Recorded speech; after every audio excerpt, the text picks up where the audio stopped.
counseling. My name is Chmura, and I'm the CEO and Chief Economist of Chimura Economics and Analytics. And we're happy to be joined again by Lori Strumpf.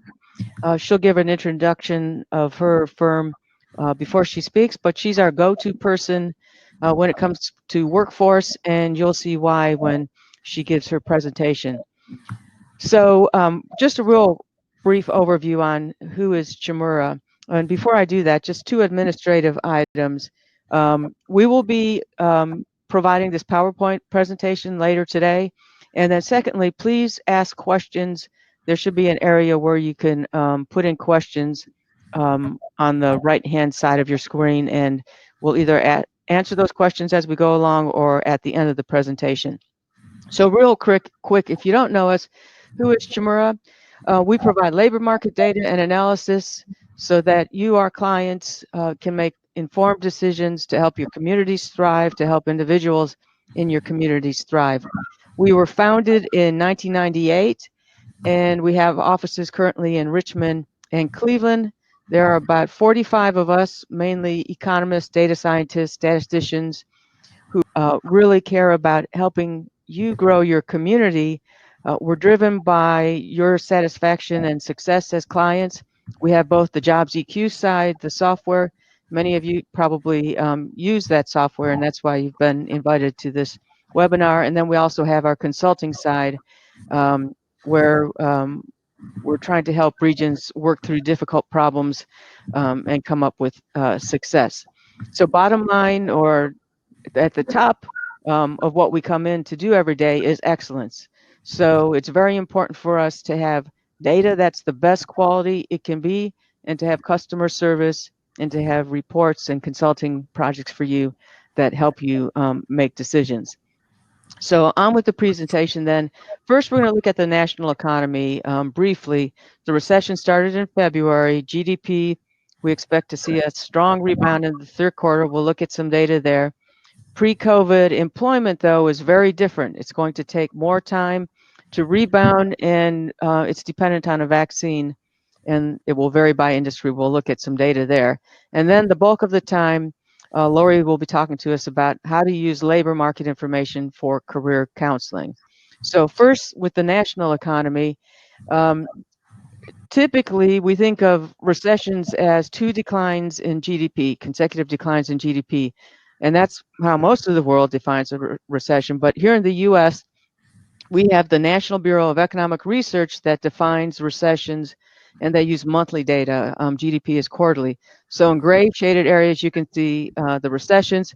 When the COVID struck, you can see the huge drop off in employment, and that has started to come back. That's one of the indicators they look at. They also look at spending. So consumption here is spending on goods and services. You could see with COVID, people were not going out, we're not spending. Huge drop off, but we're starting to see that come back as well. In terms of income, you could see the spike here that occurred because of the increase in unemployment insurance, and also the funding that the federal government sent to individuals. Industrial production, another indicator they look at, which is manufacturing, utilities, and mining, took a huge drop. And again, it's been coming back. But GDP is the broadest indicator, and it's only quarterly, as I said. First and second quarter actual data was fairly negative, almost 30%, over 30% decline in the second quarter. Rebound expected in the third quarter of this year. We have ours going up around 20% annualized. Some economists have it as much as a 30% growth rate. And then notice for the year after, we're looking at growth of around 5%. To put that into perspective, anytime it's over 2.5% is considered very strong. So we're looking at a very good economy over the next year, barring any further uptick in COVID. So the economy recovery is very dependent on a vaccine. So typically it'll take a decade before we have a vaccine, but right now we have 9 candidates that are in phase 3 trials. 7 of them are being funded by the US. And also typically it'll take months after the vaccine has been proven before it's manufactured and dispersed. In this case, Health and Human Services and Department of Defense announced an agreement with Moderna. They're producing the vaccine right now so that when it hopefully becomes passes the FDA, they can start to distribute it right away. Also, a report that is interesting. The CDC is now also planning the distribution channel, which is another big factor that usually has to be dealt with. And in this article in USA Today earlier this month, saying that it could be distributed as early as November. So clearly the vaccine, again, having a vaccine is going to tell us what this employment path is going to look like. So here we have employment in the US. We've indexed it to 100 right before COVID. And then the way to read that then is now it's declined by, these are actual figures, now it's declined by 10%. So we're seeing 90% of the employment that we saw pre-COVID. And then you see the path to recovery. So our likely scenario here assumes a vaccine in the second quarter of 2021, widely distributed, no further shutdowns, then we see employment at pre-COVID levels 2 or 3 quarters later. The slow rate path here shows expects no vaccine until the end of 2022, and in that case, we wouldn't see pre-COVID levels until 2023. The fast path, very optimistic, assumes that we have a vaccine widely distributed in the first quarter of 2021, then we'd see pre-COVID levels of employment in the second quarter of 2021. So this varies greatly by industry. So we've done this analysis at a 4-digit level. Here I'm showing you 2-digit information. So what that means is instead of just retail, we did the analysis for drugstores versus grocery stores or department stores, all see a different impact. And again, it's indexed to the pre-COVID levels. So here, arts and entertainment, if you're most likely seeing most of your displaced workers coming in that were in arts, entertainment, and recreation, down almost 50% from pre-COVID levels. The next most affected industry is accommodation and food services. Now I'm peeling away some of the larger drops so that you can see some of the smaller drops in terms of how it's impacting an industry. So here, other services down by about 20% in terms of employment. That would include things like salons, religious organizations fall under that, dry cleaning, furniture repairs. And then the next one, administrative and support and waste management and remediation. That would include things like landscaping, travel arrangements, service to buildings. And here I also want to point out retail trade, the blue line. So notice that retail trade we have at 95%, meaning that it does not get back to pre-COVID levels for quite a long time. In fact, not over our time horizon here. It stays 5% below. That's because of all of the companies that have gone out of business. One other thing I'd like you to see on this one is that we also have, well, actually, let me go to the next one. It'll be clearer. Here, educational services dropping about 12% of employment and then coming back to pre-COVID levels and then starting to grow above pre-COVID levels by the end of 2022. In green is the information industry, which includes media, also includes other forms of getting information on the internet, includes movie theaters. And then here, again, here's the 100 mark. So getting back to pre-COVID levels and continuing to grow is this purple, which is the healthcare industry, not a big surprise. And just below it, construction, also continuing to grow. And then we have utilities here. So just some more detail. We can look at this information. That was at the US level, but if you are a JobsEQ user, you can go in and look at it for your region. So I'm going to the Richmond MSA. Here's our forecast baseline. Retail expected to decline slightly over time. But with COVID, you can see a loss of about 4,000 jobs. Now, if you're someone at the one stop or you're trying to counsel people about what type of careers to go into, you're going to want to know what type of occupations represent the people losing their job in retail. And so here you see some of the top 15 or so occupations in terms of those people working in retail. And one of the top 10 is a labor and freight stock mover. Now, I know that in Richmond, we have some Amazon warehouses. And so it was of interest to me that Amazon yesterday, you might have seen in the Wall Street Journal, announced they're hiring 100,000 more people. So I went into our job postings and put in Amazon for the whole US. And in gray, you see the number of job postings last year this time, and in blue, those this year. It looks like it was 0 last year, but that is actually around 100. This scale is so large here that it's making last year look very low. So there are a lot of ads out there right now. And what kind of occupations? Laborers and freight stock movers is one of them, 16,000 in the U.S. Now, with that information in hand, I can go and look within the Richmond area, find who's hiring or where they're hiring. Here we're looking at some of the credentials that Amazon is requiring for some of their occupations: project management, CPA, driver's license, and then some of the hard skills, being able to lift 40 pounds or so, but also computer skills. So they're hiring people across the board of skill levels.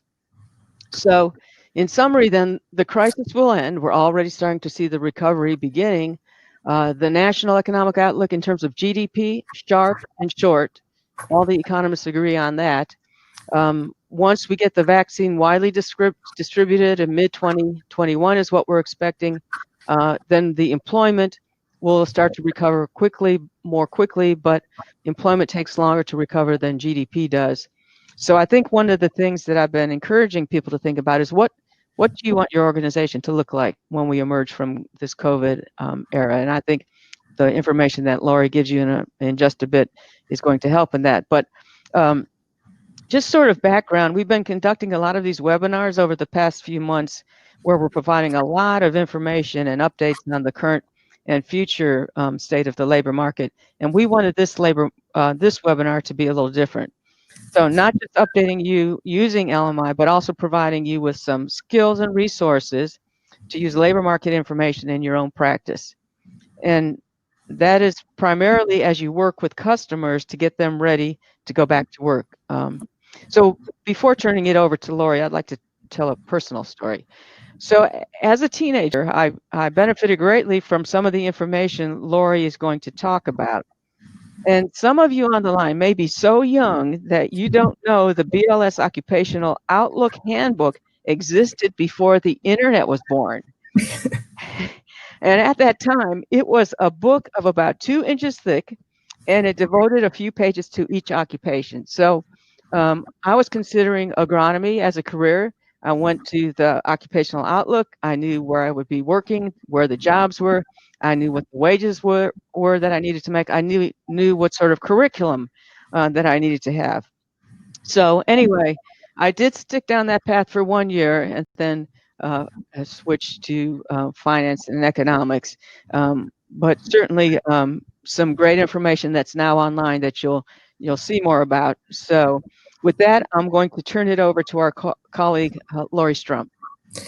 Thanks, Chris. I laugh at Chris's story because when she was telling me it earlier, I told her she had to remind people that it was actually a book. It wasn't on the internet, and we all had them, those of us that are old enough, had them on our shelves. But Chris was very self-directed, and we're going to talk about different ways to help your customers look at labor market information. And one is a self-directed way, which I know we all use in basic career search. I do want to say, as I get started, that as I look at the chat, I see a lot of you are from the West Coast, and some of you are from the hurricane areas, Alabama and other places. And so I really appreciate that you have gotten on this webinar, and we send our best wishes to you collectively about the fires and the hurricane. So thank you for being with us today, particularly, and everybody else who is on.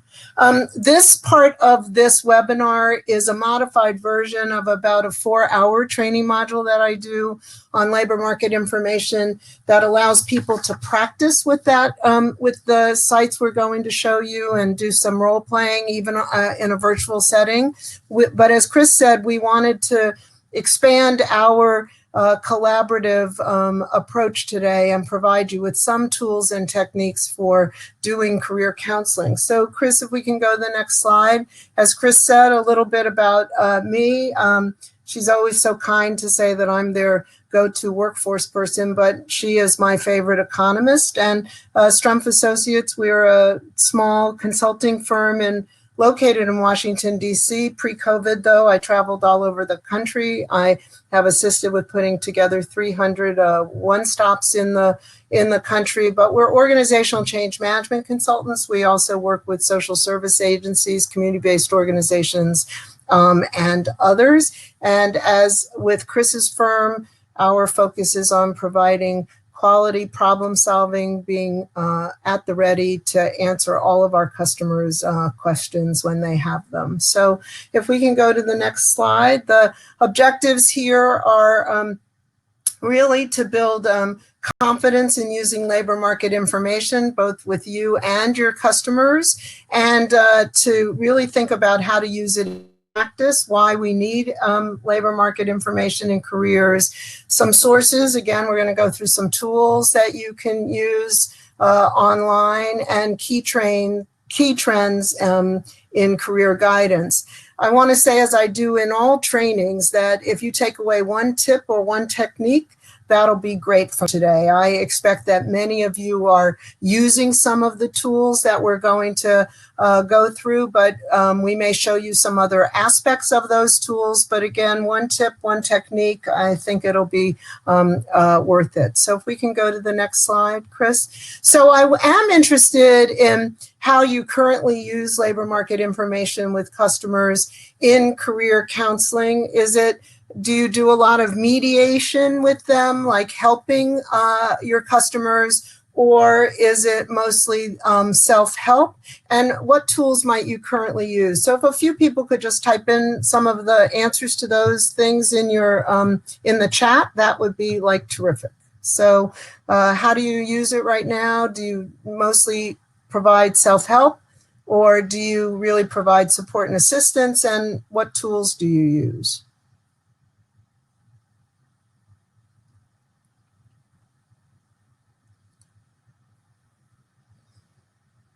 Anybody? I don't see much. I've got some coming in. We've got a few people saying kind of both. People mentioning ONET, and then a bunch of people saying, yeah, mediated assistance. Depends on the client. Yeah. Okay. Or working with government or one-stop centers. Okay. Great. All right. Well, let's go to the next slide. And as more comes in, Avery, feel free to interrupt. So, you know, a lot of the last few years, most grants and things talk about evidence-based practices. And so I just wanted to point out that there is actually evidence and evidence-based practice that the most effective career counseling, career coaching is really supported by using labor market information, as opposed to customers trying to find it on their own. Chris's story is very informative, but she was very self-directed as a high school student. Many people, especially young people, come in knowing only the jobs that they either see on TV or that are in the local area that they have neighbors and friends in. So it's an evidence-based practice to use labor market information, and it makes it the most effective. The next slide. So a couple things about the labor market research. When it's embedded in the learning process, it's most powerful. And I'm going to talk about some of those frameworks about embedding it as a learning tool, not just as a search and job matching tool. It's most effective when it's matched to the customer or client specific need as opposed to just general labor market information. It is most effective when it's just in time, when it's timely to what the customer is looking for. It is most effective when there's hands-on tools that a customer can use. And for some, little or no professional support is adequate. So like the person who said, it depends on the customer. Some people can do their own labor market research, but I'm going to talk a little bit in a bit about embedding those research skills in the learning process for the customers. So if we can go to the next slide. So labor market information and labor markets, it is a dual process. Most of you know this, it's supply and demand. But I wanted to give Chris a moment to talk to us a little bit about what is in labor market information, because I think that in the workforce profession and in the career counseling professions or occupations, we talk about LMI, labor market, all the time, but we don't use all aspects of it and don't understand what it's made up of. So I just wanted Chris to do a quick overview of what makes up labor market information. Okay, thanks, Lori. So here we have employment by location. And so the BLS does surveys every month of firms, and it's about 30% of the firms that are surveyed. Then once a year, they re-benchmark those numbers to more of 100% of a sample. These are monthly. They're mostly MSAs and metropolitan statistical areas. And in fact, for the smaller MSAs, there's less information that's available. But there's something called the Quarterly Census of Employment and Wage Data that comes out again from BLS. And this is usually 3 quarters or so behind, but a great amount of detail, even down to the rural area. And also some older data, the county business patterns comes out by census.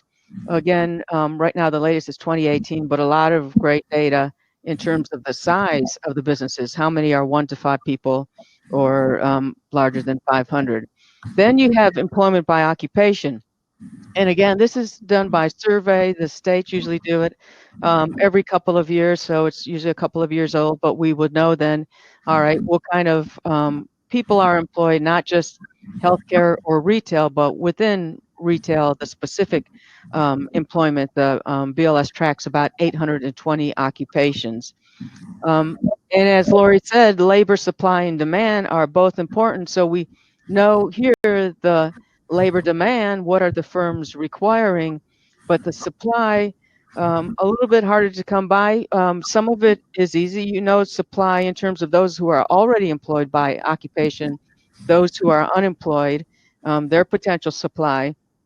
But we also have resume data, so we can see what's the supply of people by particular skills within occupations. And also another area of supply is graduates. So we can use the National Center of Education Statistics to look at graduates by curriculum, by region. So how many people are getting an economics degree or a finance degree or nursing? Then we also have earnings information. So we can see in total or average earnings, and we could look at that over time for the U.S. and by region, as well as demographic information such as gender, age, ethnicity, percentage of people with a college degree. Of course, all of that important to firms that are considering expanding or into your region or expanding their current firm.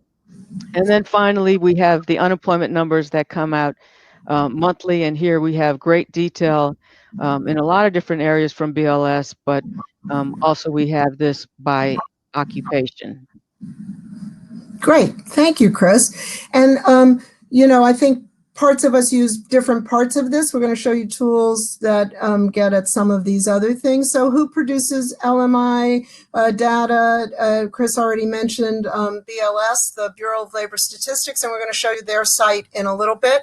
And then states, of course, every state produces labor market information. I work in Washington State, so I happen to think their site is a pretty user-friendly one. So an example of the kind of labor market and economic analysis that you can get. So you can look and get employment data. You can get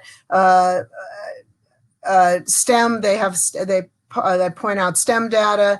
Most of this data is in most states, not all states. It's not as real time as you might need or like, and some of the sites are less friendly than others. I'm sure all of you, though, I saw a lot of people from California. They have a good site as well, and other states, and then some states not so friendly. So let's go back to that slide. And then there are platforms, ones that you can purchase that help you do the analysis without having to put it all together. And again, my firm, for our customers, we do a lot of research and looking at various platforms for those that we think are the most user-friendly. We have criteria that we use to find platforms for dashboards, for labor market information. Happen to think JobsEQ is one of the best. And so we're going to do a quick demo of that as well here in just a few minutes. Let's go to the next slide. So, labor market information, we just have mentioned on one of the things Chris was showing you, the labor market data was as old as 2017. Oh, we haven't gotten there yet, sorry. We will see that some data is only as good as 2017. Some of it's not real time. So you can get fast, good, or cheap. You can get timely or specific or with accuracy on some of these sites. And so timely is what we all really strive for. It's not helpful to provide customers with labor market information that's 2 years old, especially in the time we are in now with so many companies closing and retail going down and all of those kinds of things. You want it to be timely and accurate, and you want it to be good and fast. Cheap may not always be the best way to get labor market information, although again, we're going to show you some free sites. So if we can go to the next slide, Chris, that would be great. So again, just repeating that labor market information is used for a variety of functions. And today we're talking about it as a program planning and development tool. The information Chris was giving you at the beginning of this webinar about the industries that are in the decline, industries that may be coming back, really important to look at for the kinds of training that we are planning with our training vendors, with community colleges. What do we need to change? Career exploration, that's a big focus of today, as well as how do you assist your customers, and how do you assist customers in identifying the skills and qualifications that they will need for the jobs that they may be looking for. It's also used for a lot of these other things, but today we're talking about these 3 functions of labor market information. So if we can go to the next slide, Chris. Chris, when she was talking about what makes up labor market information, helping people identify fields that they want to go into, learning about the wages and estimated employment. Is it a bright future, high growth, low growth, estimated number of businesses in the area, learning what employers are in the area. Some people may want to work for a certain employer, and then they want to understand what jobs are available or occupations are in that. See the industry trends, which Chris was showing you, and use real-time LMI to see number of job openings. I work in a lot of workforce areas. I work with a lot of workforce boards, and I manage several one-stops. And while I don't want to make assumptions about the 400 plus people on this call, I think we tend to use the labor market information mostly to see the number of job openings and then help people see what jobs are open and what they can apply for.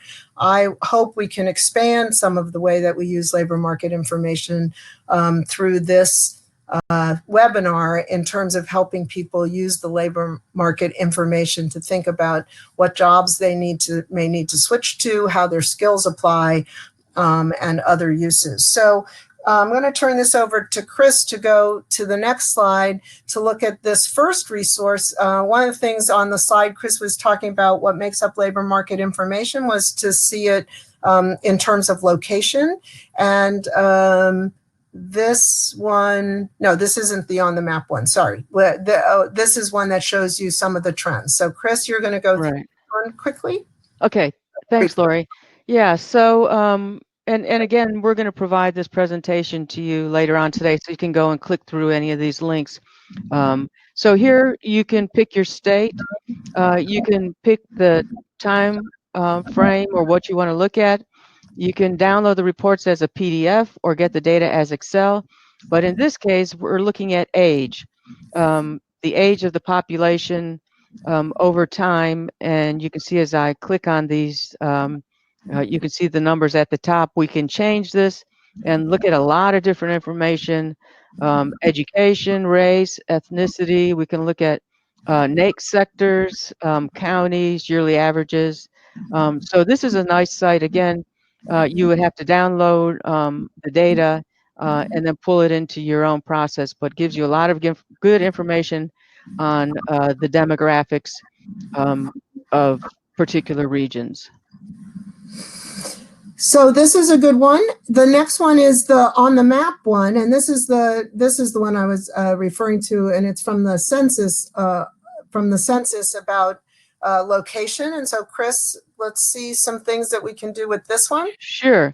Now on this one, you can put in a particular area or a region, and so I'm going to type in there Henrico,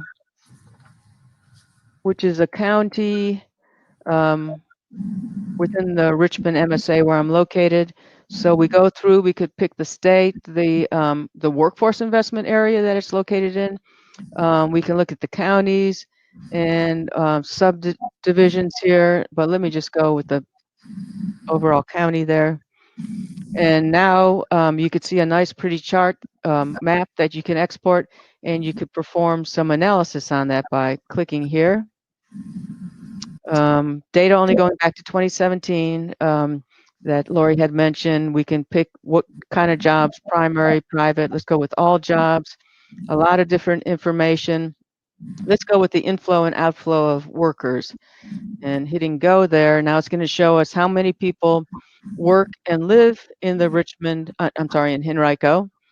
So we've got 63,000 people employed and live in Henrico. We've got 137,000 employed or living outside of Henrico, but working in Henrico, and then 96 that live in Henrico, but move out of it. And again, you can download this information, change the colors. So a nice chart to get information, employment and otherwise.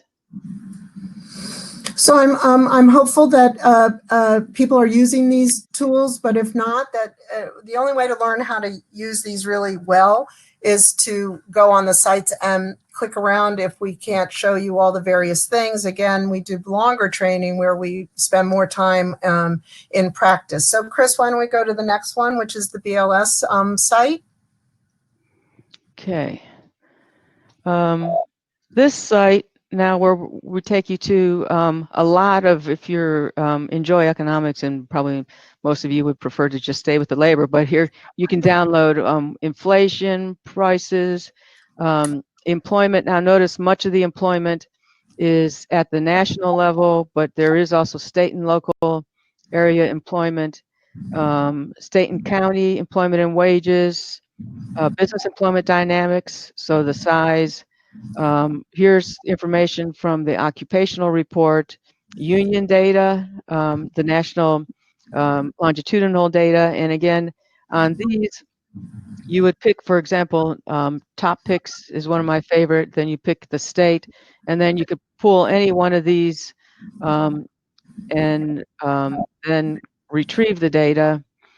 You can download it into Excel, you could look at graphs, you can do some other formatting again and see the changes that have occurred over time. And this data goes as far as how old is this data? It depends. It depends on which one you're looking at. If it's um, the national data, it would be just like a month or two old. If it's the OES data, it could be, that's the occupational data, it could be 2 years old. If it's the quarterly employment of wages, which is by county, it could be 3/4 old. But in that case, then you deal with some non-disclosure issues. So if you have a county where there is 2 or less firms in a particular industry, such as utility, it will be non-disclosed. So you won't know the total numbers there. Great.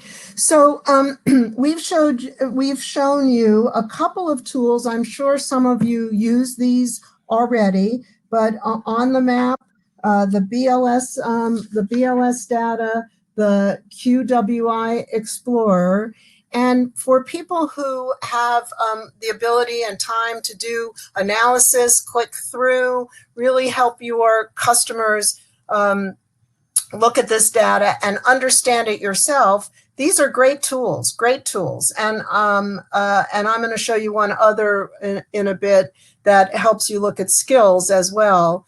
But some people, you just don't have the time or the notion to be able to analyze all the labor market information. And so when you don't have the time to do that, sometimes it's worth getting a platform which you have to purchase as a license. And so I wanted to give Chris an opportunity to do a quick demonstration of JobsEQ, which is a platform, not a free site, but it brings all the data from these different sites into a more real-time analytical model. And again, if you want a fuller demonstration of JobsEQ, you'll be able to just click there. And I think if you go to the offers section of this, they can do a personalized, longer demonstration. But Chris, why don't you just give us a quick overview of JobsEQ? Sure. Thanks, Lori. I'll just take a couple minutes here. So we have this set up for different tiles for different analytics. Education uses this as well as workforce. And one of those that I find very helpful is the occupational snapshot. Actually, let me start with the industry snapshot. So here we can go down to a very detailed level, but I'm just looking at the 2-digit level, and I'm looking at Richmond, Virginia. So you see the total employment, you see a snap chart that shows you what it looked like over the last 5 years. But one of the important things here is that we have a forecast. So this is an annual forecast that's the average of over the next 10 years. And notice for manufacturing, it's expected to decline 0.9%. So if you're counseling kids, you say that they would look at this and say, I don't want to go into manufacturing, it's in decline. And if we look at the BLS number, this is typically what BLS is showing, just the actual employment growth. That's the net growth. However, it's very important to break out the number of people exiting because they're retiring or transferring to another industry. So in reality, we really have demand for about 3,000 manufacturing jobs a year in Richmond, even taking into the account that net is declining. And the reason why this is so important is it pays very well. Just about every region around the country, manufacturing pays better than the average. The average in Richmond, 53,000, and for manufacturing, 68,000. So if I click on manufacturing, then let's take a look at what occupations are employed by manufacturing. And again, you have that same type of information, but at the occupational level here. Actually, we're looking at the detailed manufacturing industries within the Richmond area. But again, we can click and look at the industry to occupation mix. Sorry about that. Now you see the type of occupations that's used in the chemical manufacturing industry. I'll just show you two more things. One is this what if that we have, and I like this because let's say you're in the Richmond area and you have learned that a paint coating manufacturer is going to lay off 300 people. So rapid response is going to go in, and you want an idea of what kind of skills the people have in those particular occupations so that you can find them other jobs. And here you see the type of skills, the type of occupations that are employed, and if it's a 300 worker factory that's closing, you can see the estimated number of people in each of those occupations. Hi, Chris. Yeah. Could you zoom in a little bit? I can't even see the numbers, and we have some people in the chat who want to see what you're showing. All right, thank you for letting me know that. There we go. All right, I think that's better. thanks. Okay, so we can see the occupations, and then here, if they're losing their job as a packing filling machine center, we could look at other occupations that they could move into that would potentially be paying higher than they would be getting in the previous job. So one more thing that I'll show you, on the workforce side, we have several sort of reports that you can pull quickly. So if you're either speaking to an individual or you're bored and we're interested in machinists and what does that look like, you can see that it ran very quickly as a Word file. You can put your organization's logo there so that will show up on the front page. And now this Word document is opening. And let me also make this bigger so that you can see it. So this report then gives us information about machinists in Richmond. It gives us the background, what the occupation, the SOC code represents. In Richmond, what does the demand look like over time? How many exits, the 7-year forecast, the unemployment rate, the wages, some other information that we're showing here. Where do people work by zip code as a machinist in the Richmond area? Where do they live by zip code in the Richmond area as a machinist? What industries employ them? So where would they likely be getting a job? What are their wages, not just their mean wages, but what are the entry level? What are the 90th percentile when you're working with someone? I always hate it when you're saying, oh, the average job is 50,000, and then they go and find out, well, gosh, but entry level is only 33,000. So it helps with expectation. Educational profile, what kind of education background is needed. If any schools in the Richmond area provide awards for that to be a machinist, you would see it there. Apprenticeships for machinists, job postings. So how many ads are there right now for machinists, and in what area of Richmond are we seeing those ads? And what employers are hiring? What certifications are being required?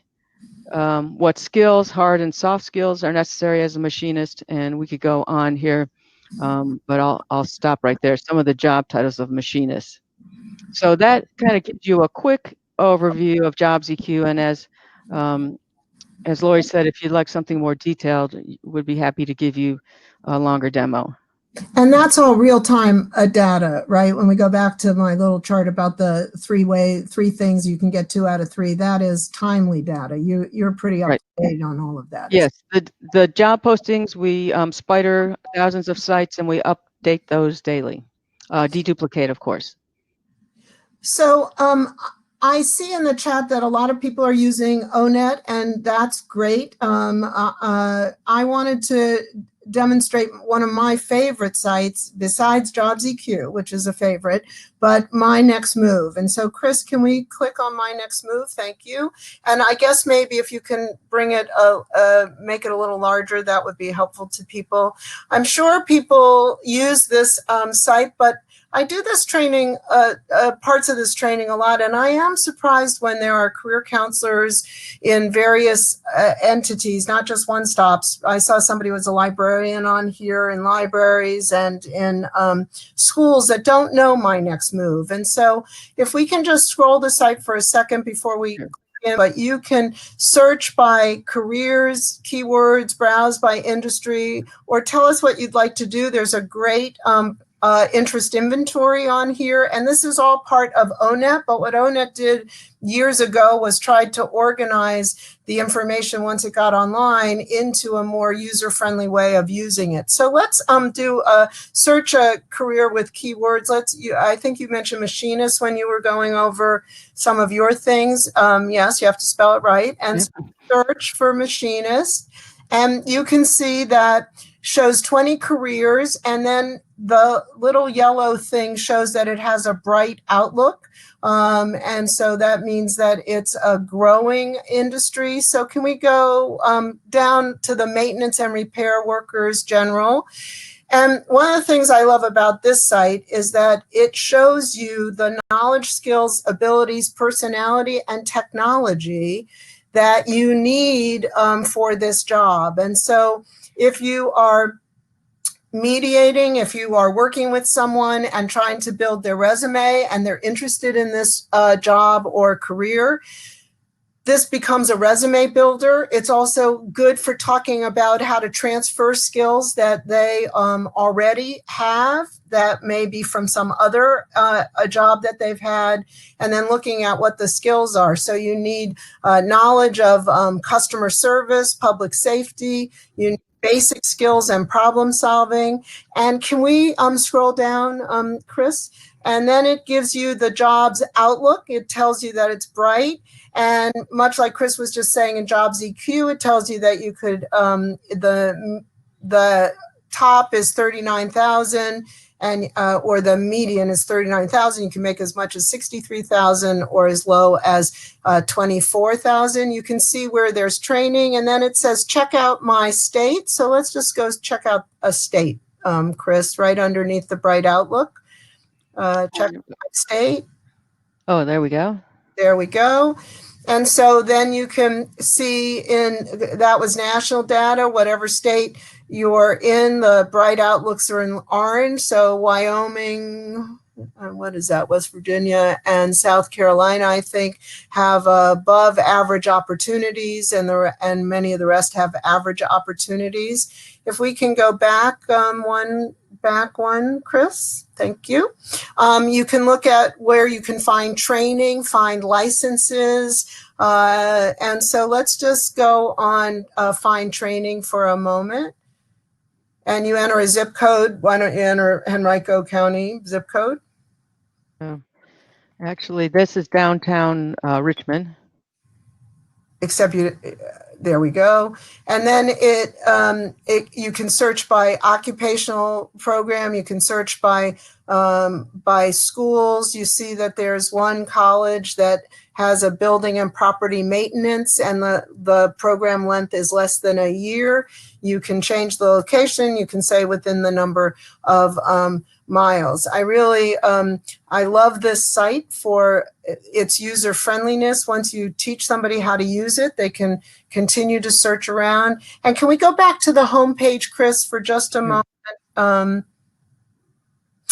The other thing, you see my next move for veterans. And I want to click on that because this is really important. Those of you that work with veterans transitioning from having been in the military and then coming out after 25 or 30 years, many of them will say, I know you know this, that they don't know how to translate their skills from the military into a civilian job. And so let's look at find careers like your military job. Let's select a branch, Chris. Oops. Army. And let's do radio operator or machine. Let's keep with machinist. So I'm sorry. That's okay.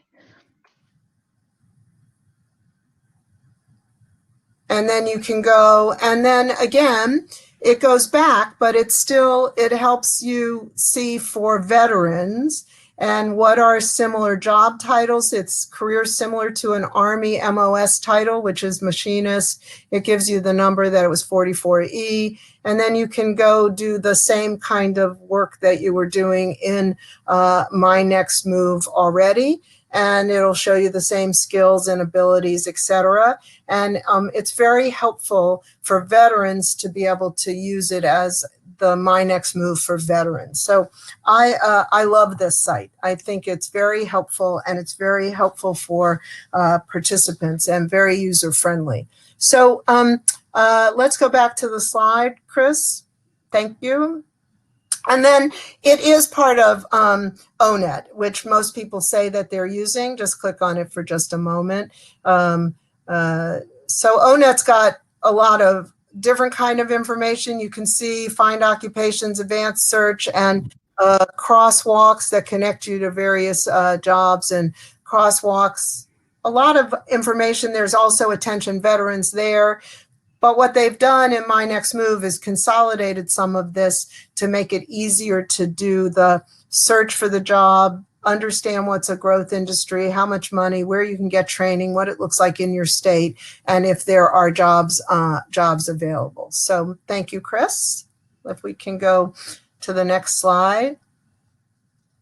So as we talk about using labor market information, not just knowing about it, I'm really focused on trying to get folks to do labor market intelligence, to interpret labor market information with our customers and helping our customers interpret the labor market information so that they can make the best choice for either their next job or transitioning to a new or different job, and or getting training in a job that they are interested in, whether they are an emerging worker, unemployed, or a transitioning worker. So interpretation of labor market information, and again, the tools need some assistance most of the time. Most customers are not going to be able to interpret all that information on their own. If we can go to the next slide, Chris. So again, we're making the case that using labor market information, career and labor market information, is a core part of career professionals' competencies. For those of you that have been certified as a career workforce professional, you know that there's one of the 12, I think, competencies is your ability to use labor market information, but use and interpret is really what's critical here to provide really a high quality service to individuals. Next slide, Chris. So the traditional way has been really to think of labor market information and to think of career decision making as a linear process. You gather the information, you analyze it, and you make a choice. We've called it matching all the time. But the labor market isn't stable, and it's certainly not stable right now. And so, Chris, if we can go to the next slide. So is matching really the way to do this in that linear way, which again assumes a stability? This is one of my favorite sayings: trying to place an evolving person into the changing work environment is like trying to hit a butterfly with a boomerang. People are evolving, the labor market is evolving, it churns more at different times. Right now it's in a lot of churn. As Chris said, it's going to stabilize out, but there's still a lot of churn. And so there are different ways to approach it besides just simple matching, just a simple matching function. So if we can go to the next slide, Chris. So I talked a little bit about it at the beginning, but you know, we really have unmediated. Some of you have been saying you just give customers direct access to LMI and they do their own work. Developmental, where you really are adapting the labor market for different stages in somebody's developmental life. Young people may need, or young adults may need different methods and different tools than those who are looking to transition. Dislocated workers who haven't had to look for a job in 25 years or so may need to be much more in a developmental stage. Empowerment, encouraging customers to learn how to use it, and doing counseling that's really teaching.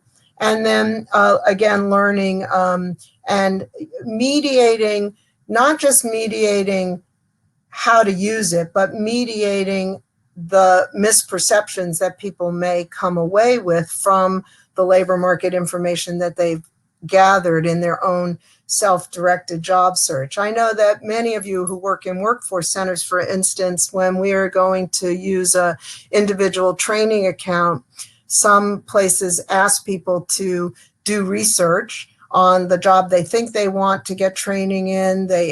You ask people to go and do labor market information, bring it back to you, have to research 3 jobs, bring back to you what they learned. And much of that is asking them to do it on their own. And that may promote misperceptions about the labor market. So we're going to talk about 6 different approaches to frameworks for practice. As Chris and I have both said at the beginning of this, we're trying to help you think about how to use labor market information in your own practice. So one part of using labor market information is just knowing tools and knowing where to go to get labor market information. But the other part of using labor market information is having a framework or an approach. How do I, as a practitioner, really think about how do I interact with and inform the customers I'm working with in terms of using labor market information. So let's go to the next slide. This is just, I hope we've made the case, and I see that people use it, that using labor market information is pivotal. It's core to how we should be doing our work. It's not peripheral. It's not an afterthought. It's not just, oh, we could look up some things and see if what you're interested in is what's out there. It is core to how we should do our work as professionals. So the next slide, Chris. So 6 frameworks of practice, as I've said, that might help you think about how do I want to organize, how I think about providing career counseling, career coaching to the customers that I work with. So the first one, next slide, is called differential, and you'll see that there are in the parentheses under each of the names of the practice is the research people. So if anybody's interested in going back and looking, but the differential approach or framework for practice is really a direct instructional one where you are actually giving the tools, you are showing the tools, and you are interpreting the tools, the information with the customer, and it's really much more of a direct instruction like we're doing here, kind of direct instruction. And your intention may be to change behavior and motivating customers to adhere to different deadlines for applications, for courses, or for the jobs that they are looking for. The next slide. So the developmental approach is really teaching customers how to use this information, not how to use it, how to research it. So this is one of the things that I really think that we need to do more of. I'm sure people do it, but there's all this labor market information out there. We're only going to be with customers for a certain period of time. The days where people are keeping the same job forever and ever just aren't there anymore. And so teaching customers how to actually develop research skills. I did see there was a great chat here somewhere. Somebody said I'm a librarian and I'm in the information, analysis and research business. Teaching people how to do that, how to develop the necessary research skills so they can do their own further investigation. Again, Chris's story was a great one where she went to the book. She somehow knew how to find them. She knew what she was interested in. My story is very different. I just decided. I never researched anything. I just decided that I wanted to be a therapist, and I wanted to be work with at-risk young adults, and I wanted to do therapy, family therapy. That's what I was trained as, and I don't even remember how I got there, but what I know is I never did any research. I wish somebody had been able to teach me the research skills that I needed to be able to see if that was really what I wanted to do, because I don't do that anymore. So the developmental approach is really helping your customers not just access the information, but learn how to do the research on their own. Next slide. The humanistic approach is direct access, like direct instruction, but also teaching how to use it. Not so much to do the research, but how to use it, and how that labor market information can inform them about their interest and occupational goals. And again, some of these overlap, these different areas of practice. I'm just separating them out a bit so that you can get some sense of the frameworks for using labor market information with your customers, and then develop your own method or your own practice. And so we're providing direct access here to the tools. You might be showing them, here's my next move, or we have JobsEQ, or on the map. And then let's look at your interest and occupational goals and use the labor market information to just do some information about that very specific set of things. Next. Social learning. This is one that we're not doing here today. We're using some of the direct instruction. We're using some of the show you the tools.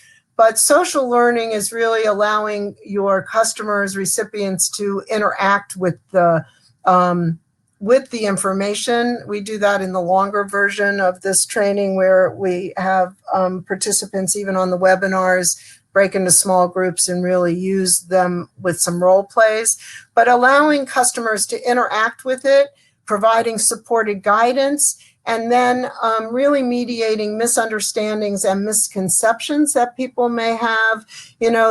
Chris showed a lot of information in her early stuff, and then when she looked at JobsEQ, people have very limited notions of what are the job titles, or what are the jobs within an occupational sector. So people may say, oh, I've always wanted to be in retail, or I've always wanted to work at a hospital, or I've always wanted to work in healthcare. And then they think healthcare, you can do, 3 things. You can be a CNA, or you can be a radiologist, or you can be a doctor. But they don't understand that there are lots of things, phlebotomist, there are lots of things in healthcare that you can do. And so really being able to interact with the information, that's one of the reasons I love My Next Move, because it helps you see a lot of job titles once you see what you're interested in, and then being able to look at all those job titles and say, oh, I have the skills, or could get the skills, or could get trained in the skills that are needed for this. So social learning, where you're really interacting with those tools, developing understandings, and you're educating the customer with the customer about their misconceptions and the broader nature of the occupation or occupations they may be interested in. The next slide. So a psychodynamic, really, this one, it's similar to the developmental and humanistic approaches. You're really combining the ability to do some direct instruction. You're combining the ability to do some mediating, teaching research skills, and really thinking about, for me, part of this is not just presenting labor market information to somebody, saying, here's the interest inventory, here are some things you'd be interested in, here are some things you're good at, let's look at occupations, but also teaching customers how to use these tools so they can do some of the research on their own.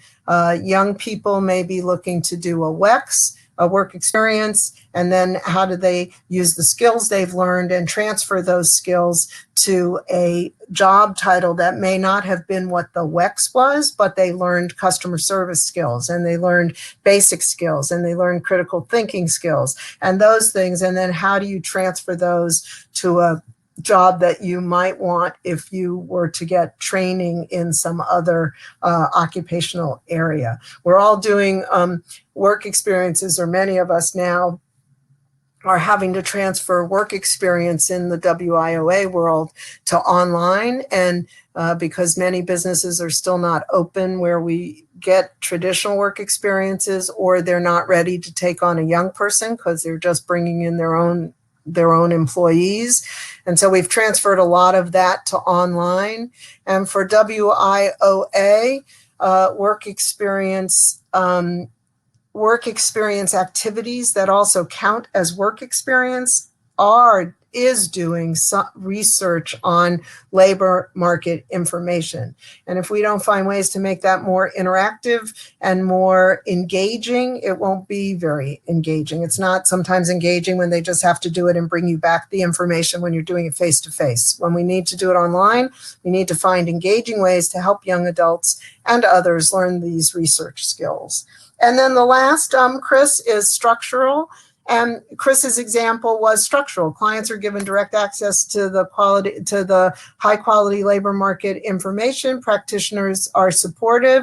You're there, but it's mostly self-directed, and it's initiated by the customer if they need help, if they have questions, to reach out. And often, I think we start with some self-directed, particularly in one-stops with the basic careers services and people going, when we did this, going into the resource area, and it was self-directed, and then they could ask questions of somebody who was there to help, who was a navigator, but not really a helper. I would like to suggest that we turn our framework around, and that we really start with whoever it is, with a more a developmental approach, and really looking at helping people learn the research skills and then move to self-directed. And think of that as a continuum where some people might get to self-directed quicker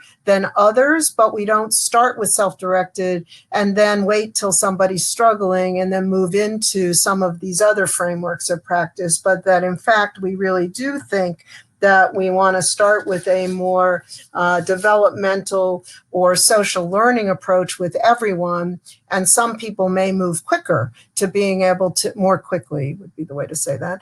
Some people may move more quickly to being able to move to self-directed.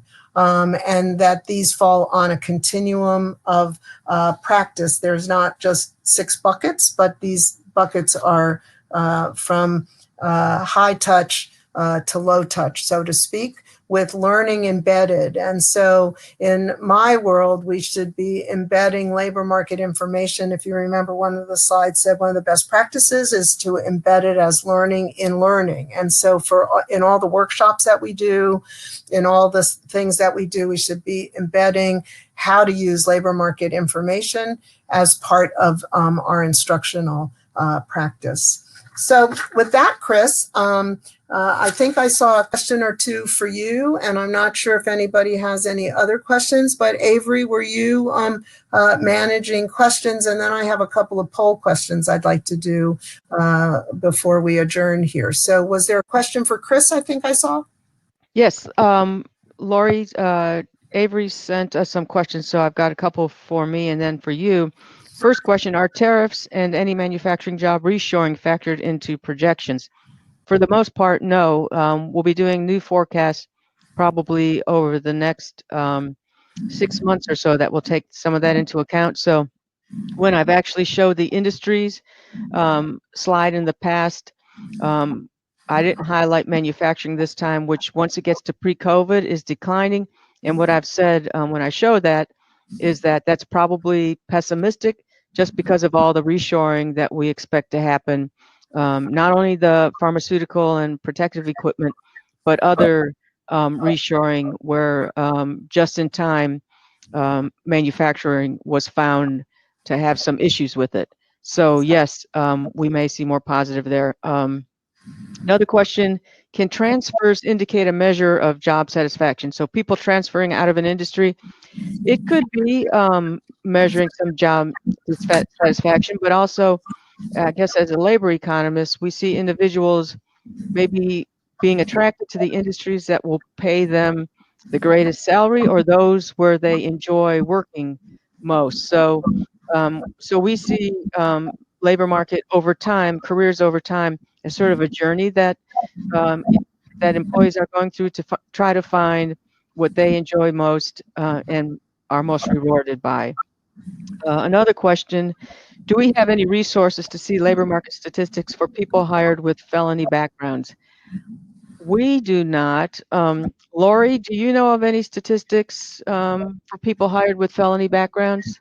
No, I don't know of any one place where you can go. I do know that some states have in their labor market sites those, not statistics so much, but employers that may be willing to hire people who have a felony background. But there is not one site that I know of where you can go and, like these sites that we've been looking at, and type in, a search for jobs for people with felony backgrounds or employers. No, but some states do have some of that information. Okay, a question for you, Lori. STEM data depends on the methodology for defining STEM jobs, which differs. Yeah, we've learned all that. Some, in fact, have STEM-H now, which is Yeah, STEM that's right. plus healthcare. But Right. in any case, the question is, what definition does Washington State use? So the definition that Washington State uses, it may have changed, but I think they use the they were calling it science, technology, etc. Some places have changed to STEAM, meaning some other kinds of things. But I don't want to. I'm not as up on how they've changed it, so I think you need to just go to their site and look at that, at the definition of STEM for them. Okay, another question for you, Lori. How do you determine what is considered entry level versus customers trying to get training levels above their level? Say that again. Okay, how do you determine what is considered entry level versus customers trying to get training levels above their Above their level? levels. So, entry level has three different aspects to it, right? If you don't have any work experience at all, then even if you're trained, you're going to come in at an entry level job, right? So but that doesn't necessarily mean a low paying job. It just means that you're going to enter the field where you have not had much practical experience. Now, if you do some of the labor market research through ONET, JobsEQ, etc., what's always frustrating to me, and must be frustrating to you, is that even when you look at what's the experience required, it will often say 1 year or 2 years of work experience, either in or out of the field. And so that is incredibly frustrating. So how much work experience you have, people may want to reach up. I mean, I get a lot of calls from people who are just graduating from college with a master's degree. They've never had a job in the field, and they want to work in my company, and they want to be making $75,000 a year. I just have to laugh. And they haven't had any experience being an advisor or a coach, doing any consulting. So they may have a lot of degrees, but they're going to be an entry-level worker. The second is skills. What are the skills you have? What are the skills that are required? And as people want to move up, I don't frame this as an either or. What was the language about jobs above them, I think is what the words were. I think you're using one of the humanistic approaches in that practice and saying it is great to have aspirations about a job or an occupation that is above your ability to enter that field. That's what entry level means. Where do I enter, and do I enter at the kind of bottom, or can I enter somewhere in the middle? So what will it take for you to move up? And so using it as a conversation point and as a thing to strive for, not you don't have the skills, you have to come and really enter here. No, let's get you into the field. Let's look at where you can enter, and let's look at what it takes to get you to the next level. Okay. Thanks, Lori. I don't see any more questions. Did you want to query the audience? I have some All right. more, actually. Yes. So for Chris, does JobsEQ pull any data sources besides the census, BLS, and online job postings? Like what's going into JobsEQ? There are probably 70 or more data sources that we pull. So National Center of Employment, NCES, we've got some Department of Defense data that we pull in. We have some transportation data. So we have, if you want to put in an address, we can do a 30-mile radius to find out what the labor shed looks like around that particular address. So yes, a lot of different sites. For example, one thing that some people don't realize, quarterly census of employment and wage data comes from the unemployment insurance database. So we've got all the industries within that, except for railroads are not included because railroads had Social Security prior, or unemployment insurance prior to the big unemployment insurance being created for the whole U.S. So we have to go to different sites to get that type of data. Awesome. Thank you. Yeah, it would take a lot to pull it all from all those places by yourself. So, Lori, we have we have a question for you, Lori. Which sites would be best to coach or counsel students who have accessibility challenges? I think that's a great question. And I think that My Next Move is, again, one of the best. I don't know what accessibility challenges you're talking about, but if you're using a mediated approach, My Next Move, again, it's pretty visual. And you can sit side by side, well, not anymore unless you're wearing a face shield, but or across from someone various ways, or if you're doing it virtually, bringing it up on the screen, and you can be asking the customer, what are you interested in? Like I said, there's a great personality inventory, which I didn't show you on My Next Move. And the answer to the questions are in not words, but faces. So there's a smiley face and a frowny face and a different kind of face where you answer what you're interested in or what you like. And so it's visual in that way in My Next Move. And so I do think that for anybody who has a disability or is differently abled, except if they can't see, but other ways. And then, of course, we should have adaptive technology on our devices so that you can enlarge the screen and do various other things. So that would be my suggestion. Are there any others, Avery? Lori, what was the third component of entry-level jobs?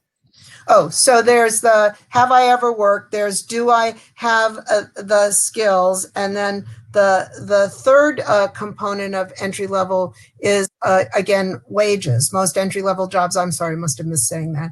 Most entry level jobs start at a lower wage, and for me that's always the motivating factor as well, which is if you enter here and you're only going to make $8.25 an hour, but you're striving to the next better level, then but you have to, I mean, part of this is convincing people that you can't just start at a high level. You have to be willing to start at whatever the entry-level salary is or the entry-level job is. Those don't always match up. And that entry-level salary, and then what does it take to move up and make an extra $1 an hour or move into a different job so that you're making more of a salary.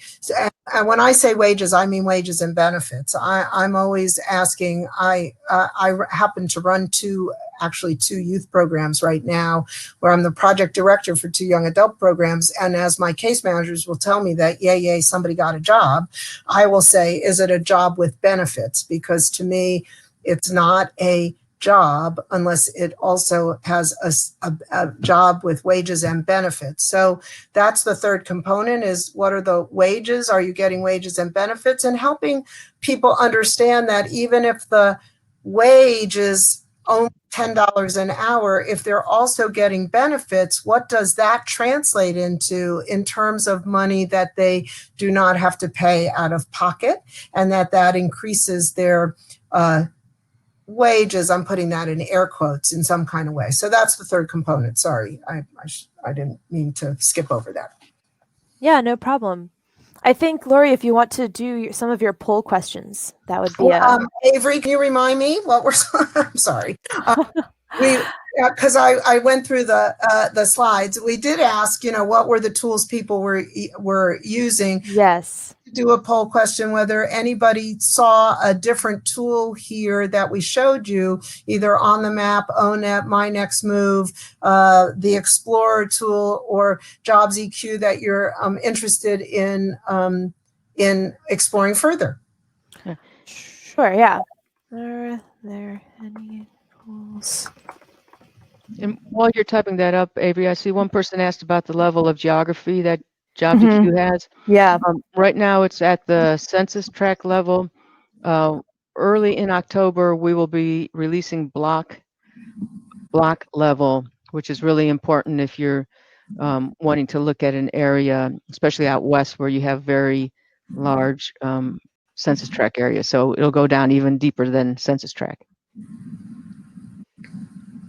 So were you able to get the Yep, the poll is up. So if folks could just do that poll, and then we'll get ready to adjourn here. All right, let's see. All right, it looks like people are pretty familiar with ONET, and we have a good amount of interest in learning about more about JobsEQ and My Next Move. People think looks pretty helpful. We also have some people in the chat saying can't wait for block data. Absolutely. We've been working hard to get that out. Indeed. All right. Well, if you're one of those people, here, I'm ending the poll. If you're one of those 36% of people who wants to learn more about JobsEQ, if you're already a client and want to learn how to use it more, you can reach out to your account manager or the JobsEQ chat.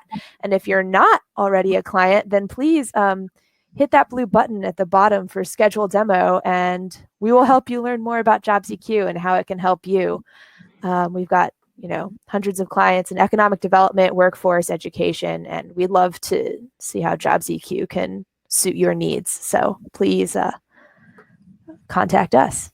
And if anybody is interested in more practice with some of these other sites as well, and or want more career counselors to know more about these other sites, please contact me and we can set up more webinars and trainings. But I want to say thank you again for everybody who has signed on, and we've lost a few people, but this was a great webinar. So thank you, Avery and Chris. It's always a pleasure.